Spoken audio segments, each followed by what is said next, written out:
tout le monde se rappelle ce qui s'est passé. Il a usé de supercherie pour aligner des joueurs qu'il a ramassés par-ci et par-là, en faisant croire que c'était des joueurs de l'Africa. Ça, c'est une violation flagrante du code éthique. Et c'est pour cela qu'effectivement, il a été sanctionné. Mais on se rappelle en même temps que le président Fagba lui-même avait dit qu'on lui a conseillé. Il a même donné le nom. Il a dit que c'est le président Sori qui lui a conseillé effectivement d'utiliser des joueurs. Aujourd'hui, avec le recul, nous comprenons bien les raisons effectivement de l'optimisme du président Fagba, qui disait que sa sanction n'irait pas jusqu'au bout. À peine 3 mois de sanction, que sa sanction est élevée. Au point où nous demandons si ce n'est pas effectivement par rapport à Fagba que cette mesure a été prise au niveau de l'Assemblée générale. Nous, ce que nous avons noté, c'est que même dans la décision qui a été rendue par le directeur exécutif Sam Etiassé, il y a des zones d'ombre. Il y a des zones d'ombre. Parce que, effectivement, on a fait allusion à la commission de recours. Mais en aucun moment, on nous a dit, on nous a donné la date à laquelle cette commission s'est réunie. Et les membres. Et les membres qui étaient présents.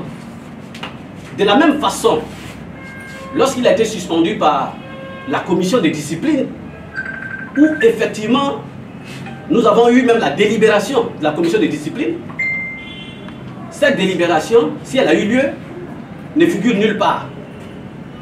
Au point même où, certainement que ça a été fait dans la précipitation, pour ceux qui ont bien regardé, c'était plutôt marqué le 28 juin 2018, alors que nous étions en 2019. Les choses sont claires. Bref, ça, ce sont effectivement donc les pratiques de la FIFA. Le président Bailly, ici, il a toujours été un fervent adepte qui a toujours contribué effectivement à collaborer avec la FIFA. En interne même, on le lui a reproché parfois. On le lui a reproché. Mais aujourd'hui, avec le recul, on voit qu'il a eu le nœud creux parce qu'il a poussé. Il fallait comprendre. Donc aujourd'hui, la sanction de Fagba est levée au même moment où le secrétaire général, une semaine après, va pour demander la fiche d'engagement. Il y a un refus encore du directeur exécutif, au motif que le président Fagba a fait venir son secrétaire général Guigui Maï qui a payé cette fiche d'engagement. Mais en même temps, nous demandons, mais quelle est l'importance de notre association? Nous sommes une association privée. Nos règles et nos statuts, nos textes s'imposent à tout le monde, quel que soit votre niveau de responsabilité au sein de l'association. Il y a eu une démarche que nous avons utilisée depuis le départ. Lorsque le président Bailly a été, parce que c'est nos textes qui ont été visés par la Fédération ivoirienne de football. Ça veut donc dire qu'ils reconnaissent les textes de l'Africa. C'est en application des textes de l'article 10, paragraphe 1 et de l'article 8 du règlement que la Fédération, effectivement, après avoir sanctionné le président Fagba, a dit qu'en application des textes, des dispositions statutaires, le président, le vice-président assure l'intérim. Ils n'ont visé aucun autre texte. Ils ont visé les textes de l'Africa Sport. Ça veut donc dire que nos textes s'imposent. Ça, c'est vrai.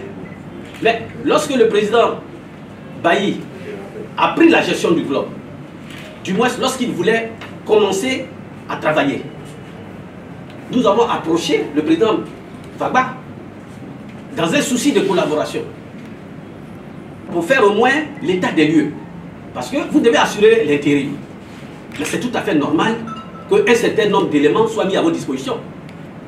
C'est dans cette même salle que nous avons souhaité que le trésorier, le gérant du journal, le secrétaire général viennent pour faire un peu le point de la gestion.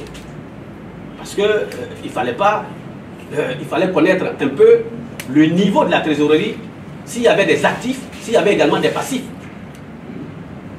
Le président Fagba a refusé cela. Il y a eu un refus de collaboration. On a même envoyé un huissier, Sobation, qui a constaté effectivement le refus de collaboration. C'est sur cette base-là que, prenant à témoin les membres associés, que s'est tenue le 20 avril une réunion d'information générale ici, pour leur faire part des difficultés que nous rencontrions. Et c'est au cours de cette réunion que, effectivement, les manquements ont été relevés, notamment les transferts, l'utilisation abusive à des fins personnelles des moyens du club. Et c'est à cette réunion d'information générale qu'il a été décidé d'aller à une assemblée générale extraordinaire qui s'est tenue le 11 mai 2019, toujours ici à Astoria. Il y a eu des résolutions, des décisions qui ont été prises. Je rappelle encore ces décisions-là. Il y a eu d'abord l'article 1er de la décision. À titre de mesures conservatoires, M. Vagba Alexis est suspendu de toutes ses fonctions de président du bureau exécutif.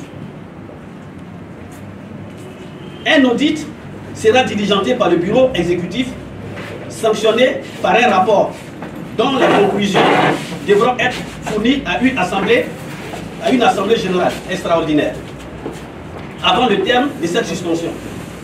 Troisièmement, M. Bailly exerce jusqu'à nouvel ordre la plénitude des fonctions dévolues au président du bureau exécutif.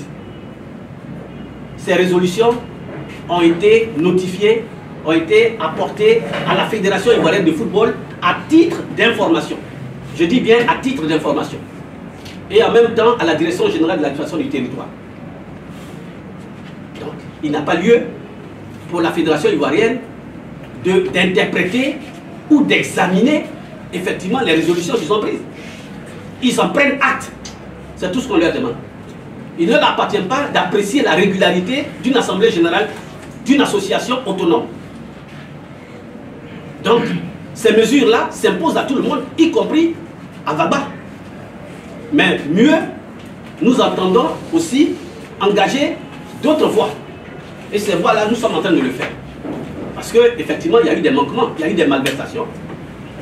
En ce moment-là, ce n'est plus une interprétation des textes. Il s'agit effectivement d'un autre terrain.